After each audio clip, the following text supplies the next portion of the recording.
नमस्कार दोस्तों, आज आपसे बहुत ही महत्वपूर्ण विषय हीमोग्लोबिन को प्राकृतिक ढंग से कैसे बढ़ाएं इस पर बात करते हैं। How to increase haemoglobin naturally. तो इसमें आपको 5 चीज़ें करनी होंगी। आप नोट कीजिए सभी चीज़ों को अच्छी तरह से। तो नंबर 1, आपको केले खाने हैं। केले कौन से? एक इलायची केला आता है, छोटे छोटे होते हैं इलायची केला, तो साइज छोटा होता है। तो उसको आपको दिन में 6 केले खाने हैं। किस तरह से खाने हैं? 2 केले आपको खाने हैं सुबह फ्रेश होने के तुरंत बाद, आपको 2 केले खा लेने हैं। फिर अगले 2 केले आपको, जो आप ब्रेकफास्ट करते हैं उसके पहले आपको खा लेने हैं। फिर 2 केले आपको जब आप शाम को सूर्यास्त से पहले अपना डिनर करते हैं तब आपको खाने से पहले खा लेने हैं। हमेशा फल को खाने के पहले खाते हैं तो आपको खाने से तुरंत पहले खाने हैं। तो इस तरह से आपको 6 केले खाने हैं।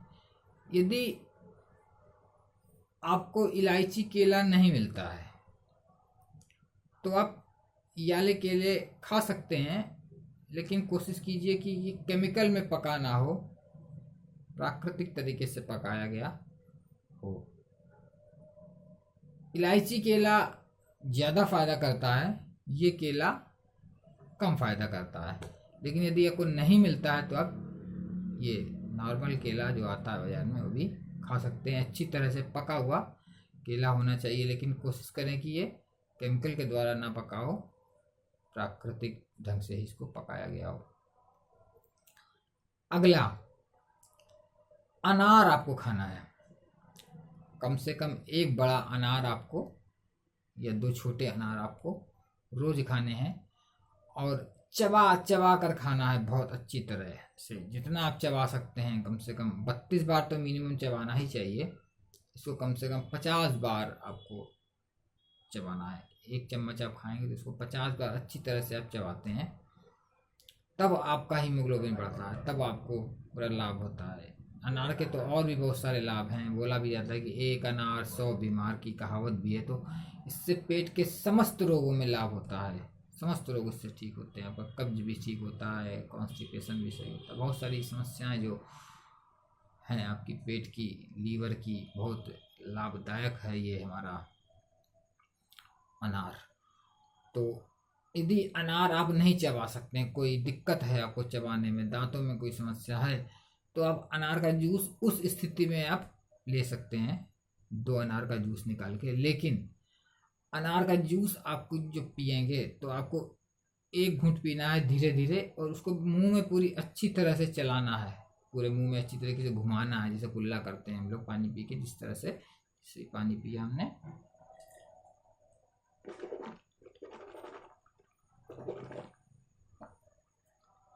इस तरह से आपको अच्छी तरह से चबाना है, और 1 गिलास जूस कम से कम 15 मिनट में पीना है। जितना समय आपको अनार खाने में लगेगा उतना ही समय आपको जूस पीने में लगना चाहिए। और बैठ के पीना है, ज़मीन पर बैठ के पिए, उकड़ू बैठ के पिए तो और भी लाभदायक है। तीसरा पॉइंट, आपको ग्रीन लीव्स का सेवन करना है। ग्रीन लीव्स में क्या क्या आप ले सकते हैं? ग्रीन लीव्स यदि आप कच्ची खाने में दिक्कत हो, ऐसे खाने में दिक्कत हो, तो आप उसकी चटनी भी बना सकते हैं। तो आपको जो ग्रीन लीव्स लेनी है, उसमें आपका गेहूं का ज्वारा जो होता है, वीट ग्रास बोलते हैं, ये होना चाहिए। करी पत्ता होना चाहिए, कम से कम 7-8 पत्ते करी पत्ता आपका उसमें होना चाहिए। जो भी आप चटनी बनाएं या चबा के खाएं, चबा के खाना ज़्यादा अच्छा है, नहीं चबा सकते चटनी बना ले। उसमें वीट ग्रास होनी चाहिए, करी पत्ता होना चाहिए, उसमें पुदीना का पत्ता भी डाल सकते हैं, धनिया का पत्ता भी डाल सकते हैं, और इसमें पीपल का पत्ता भी डाल सकते हैं, एक पत्ता पीपल का डालना होता है। अमरूद का भी 1 से 2 पत्ता डाल सकते हैं। तो ये जो पत्ते हैं आपको इनको डाल के चटनी जैसी बना लेनी है और फिर उसको आप सेवन कर सकते हैं। इसमें आप नमक ना डालिएगा, टमाटर एक डाल सकते हैं लेकिन नमक नहीं डालेंगे आप। तो स्वाद के लिए टमाटर डाल सकते हैं या और भी कुछ ऐड कर सकते हैं, लेकिन आपको इसमें चीनी और नमक का उपयोग नहीं करना है। ये चौथा पॉइंट आपका क्या है? चौथा पॉइंट है आपका प्राणायाम। आपको सांस अच्छी तरह से लेनी है, लंबी गहरी सांस लेने की प्रैक्टिस करनी है और कोशिश करना है कि 1 मिनट में 8 बार से ज़्यादा सांस ना लें। तो इसको आप प्राणायाम की जो भी क्रियाएं हैं, हमारा नाड़ी शोधन प्राणायाम है, डीप ब्रीदिंग है, भ्रामरी प्राणायाम है, तो जितने भी प्राणायाम हैं ये आप करें और दिन भर में भी कोशिश करें कि 1 मिनट में 8 बार से ज़्यादा सांस ना लें। तो हीमोग्लोबिन बहुत ही तेज़ी से बढ़ता है। अगला और अंतिम पॉइंट है, 5वां पॉइंट, आपको जो भी भोजन करना है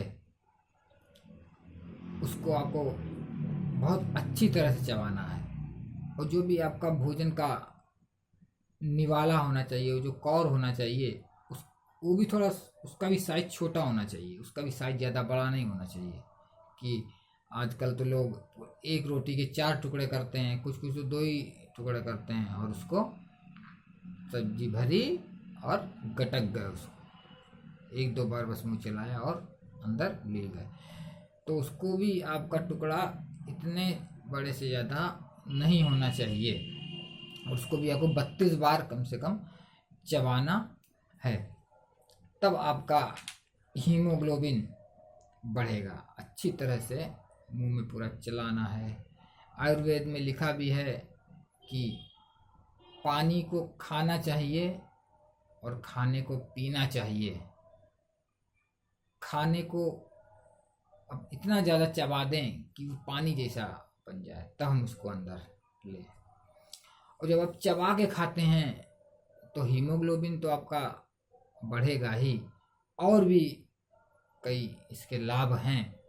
जैसे चेहरे पर आपकी जो मसल्स होती हैं, हमारे चेहरे की जो मांसपेशियां होती हैं, ये मजबूत होती हैं। जब हम भोजन को चबा चबा कर खाते हैं तो चेहरे की मांसपेशियां जो हमारी हैं ये भी स्ट्रांग होती हैं।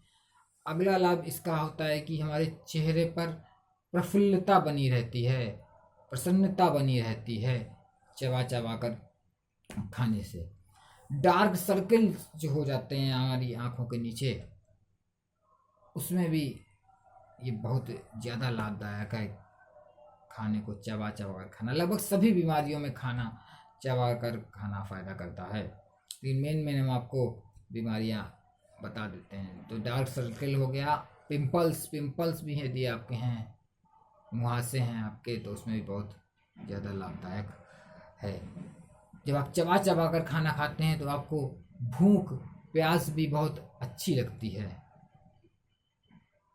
भूख प्यास की यदि हम बात करें तो भोजन आपको तभी करना चाहिए जब आपको भूख लगी हो। बिन भूख के भोजन नहीं करना चाहिए, लेकिन बिन प्यास के पानी पीना चाहिए। ये बहुत महत्वपूर्ण बात है, इसको ध्यान रखिएगा कि बिन भूख के भोजन नहीं करना चाहिए, लेकिन बिन प्यास के पानी जरूर पीना चाहिए।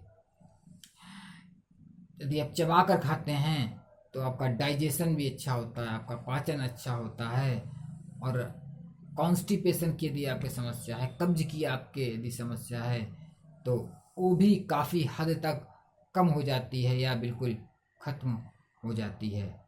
इसलिए ये सारे नियमों का पालन करें और अपने हीमोग्लोबिन को बढ़ाएं और एक अच्छा जीवन व्यतीत करें और स्वस्थ रहें। इसी के साथ आपका बहुत बहुत धन्यवाद। जय हिंद, जय भारत, वंदे मातरम।